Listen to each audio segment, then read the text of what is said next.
Agora vamos falar de eleições 2024. Nova pesquisa do Instituto Paraná, divulgada nesta sexta-feira, traz um crescimento de Ricardo Nunes perante Guilherme Boulos e a estagnação de Pablo Marçal. Esse levantamento aponta o atual prefeito e candidato à reeleição com 26,8% das intenções de voto. Ele é seguido pelo deputado solista com 23,7% e pelo empresário /coach com 21%. A deputada Tabata Amaral e o apresentador José Luiz da Atena parecem tecnicamente empatados, 8,3% e 7% respectivamente. Já Marina Helena teria 1,9% das intenções de voto. Outro aspecto apontado por esse levantamento foi a rejeição dos candidatos. Nesse quesito, Pablo Marçal lidera, com 37,9%. Ele é seguido por Guilherme Boulos, com 34,8%, e da Atena, com 22,6%. Essa pesquisa do Instituto Paraná ouviu 1.500 eleitores da capital paulista entre os dias 16 e 19 de setembro e tem margem de erro de 2,6 pontos percentuais para mais ou para menos, sendo registrada inclusive no TSE sob protocolo SP/03057/2024. Você, Luiz Felipe Dávila, que acompanha todas as pesquisas que são divulgadas, agora em destaque a pesquisa do Instituto Paraná. Agora, tem um cenário comum a várias pesquisas, né? A gente percebe numericamente Ricardo Nunes, atual prefeito, candidato à reeleição à frente, seguido pelo deputado federal Guilherme Boulos e um pouco atrás Pablo Marçal, candidato do PRTB. Enfim, Dávila, quais são as sinalizações? Olha, Caniato, você trouxe dois números muito importantes. O primeiro é Ricardo Nunes, o prefeito, lidera a pesquisa, mas com a menor rejeição entre os candidatos competitivos. Isso mostra a margem que ele tem para crescer nas pesquisas. Porque quando você tem uma rejeição menor, pode ser o segundo voto da outra pessoa. O problema é o alto índice de rejeição de Pablo Marçal e de Boulos.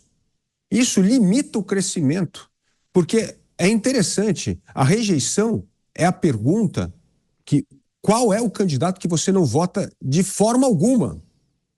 Por isso, a alta taxa de rejeição, tanto de Boulos como de Marçal, limita o potencial de crescimento. Então, esta é uma boa notícia para o prefeito de São Paulo.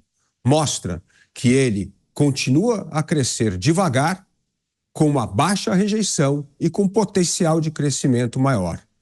E mostra que toda, vamos dizer assim, baixaria dos últimos debates prejudicou demais Pablo Marçal, porque aumentou demais o índice de rejeição dele.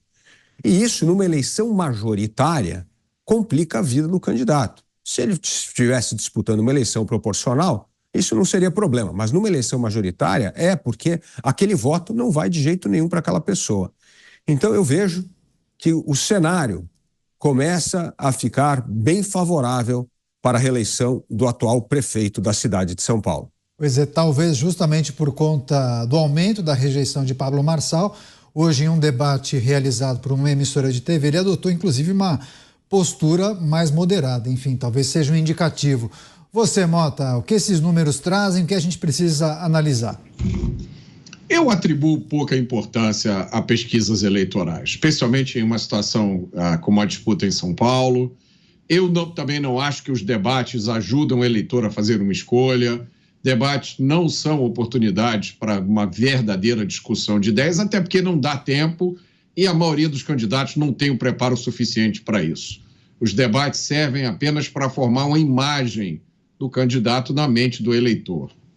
E alguns candidatos são melhores nisso, né, na formação da imagem do que outros. Agora, você ser bom em formar uma imagem positiva na cabeça do eleitor não tem nada a ver com a sua capacidade de governar, de gerir uma cidade. Então é uma coisa muito maluca essa dinâmica de campanha eleitoral moderna. O ideal, Caniato, seria que o eleitor tivesse a chance de fazer um recall do mandato do político, né? Como existe em alguns estados americanos. E aí funciona assim, você votou, elegeu o político. Passou 1 ano, 2 anos, você vê, esse cara está fazendo tudo ao contrário do que ele disse que ia fazer, a população está totalmente insatisfeita, os eleitores perceberam que fizeram a escolha errada, os próprios eleitores podem cancelar o mandato e fazer uma nova eleição. Esse mecanismo existe em alguns estados americanos. Como nós não temos isso, a gente só pode contar com a sorte, porque nós não temos nenhuma garantia de que, seja lá quem for o eleito, que ele vai realmente corresponder a tudo que ele disse que ia fazer durante a campanha. Programa Os Pingos nos Is, recebendo as pessoas que nos acompanham pelas emissoras de rádio espalhadas por todo o Brasil. Nós estamos repercutindo os novos números da pesquisa do Instituto Paraná, trazendo o Ricardo Nunes, atual prefeito da capital paulista, se distanciando de Guilherme Boulos, e também Paulo Marçal, ficando estagnado na terceira colocação. Os números ainda destacam Tabata Amaral, candidata do PSB, ultrapassando José Luiz da Atena, candidato do PSDB. Você, Cristiano Beraldo, que destaca em relação a esses números da nova pesquisa do Instituto Paraná? Eu estou com Mota. Eu acho que as pesquisas, elas ajudam a dar mais ou menos um cheiro de onde a coisa vai, mas a gente não pode tomar como verdade absoluta. Aliás, longe disso. Agora, o que eu acho importante é que essa candidatura de Pablo Marçal para a Prefeitura de São Paulo causou uma revolução nas estratégias eleitorais dos políticos tradicionais. Ele conseguiu desbancar vários desses políticos, inclusive o próprio prefeito Ricardo Nunes, que tem a máquina da prefeitura na sua mão, fez uma grande aliança de partidos para ter muito dinheiro, muito tempo de televisão e tal, e de repente veio um outsider que não precisou de dinheiro, usando um partido muito pequeno, sem tempo de televisão, mas ele conseguiu criar uma repercussão tão grande que ele acabou sendo protagonista dessa eleição. Mas aí a gente tem um outro fator, que essas pesquisas, como eu falei, que vão dando um cheiro do momento, parece que essa fórmula de Pablo Marçal vem cansando, vem enfrentando desgastes. Quer dizer, ela é uma forma que revolucionou, num certo aspecto, essa comunicação política, eleitoral, mas ela parece que não será suficiente para consolidar uma trajetória de crescimento durante 45 dias. E aí os especialistas, terminando essas eleições e apurando seu resultado, os especialistas vão ter que se debruçar em cada momento dessa campanha para entender o que de fato há de novo, aonde estão as forças e as fraquezas dessa nova forma de fazer campanha que foi adotada por Pablo Marçal, com esse exército de pessoas que vão recebendo dinheiro para divulgar conteúdos dele na internet, enfim. Eu acho que isso tem um aspecto muito interessante que a gente vai extrair dessa eleição de São Paulo, Caniato. Zé, com certeza, tem alguma coisa a dizer sobre essa estratégia de Pablo Marçal? Porque, assim, deu certo até determinado ponto, Dávila? Ele figurou entre os primeiros, sem tempo de televisão, adotando uma estratégia, uma comunicação muito diferente daquilo que as pessoas tinham visto até então, e também muito agressivo, também muito enfático nos debates eleitorais. Acha, como o Beraldo, essa fórmula pode ter cansado ou até desagradado? Ele teria passado do ponto em alguns momentos, Dávila? O Beraldo está correto, e isso reflete o alto índice de rejeição de um candidato.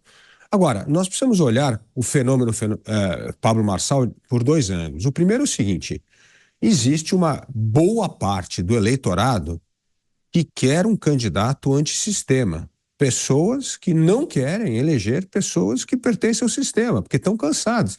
E elas têm razão em muitas coisas. Um país que não cresce há 40 anos, um país que está atolado nesse Brasil da armadilha da renda média há muitos anos, é óbvio que essas pessoas têm um grau de insatisfação gigantesco. É quase como que se o sistema não respondesse às suas aspirações, aos seus anseios, às suas preocupações.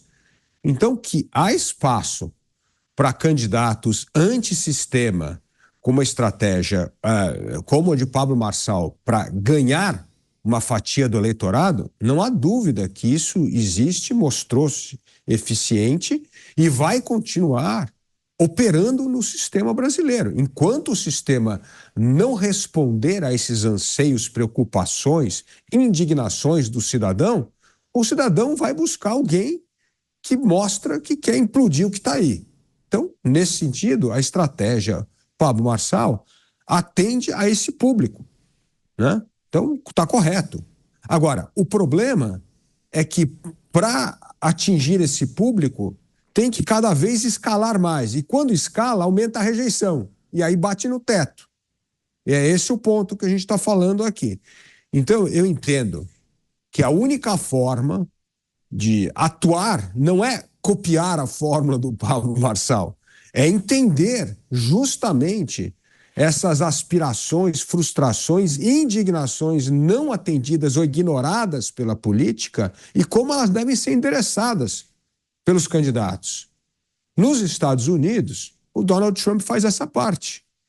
Ele consegue catalisar essa mistura de insatisfação, indignação contra o sistema.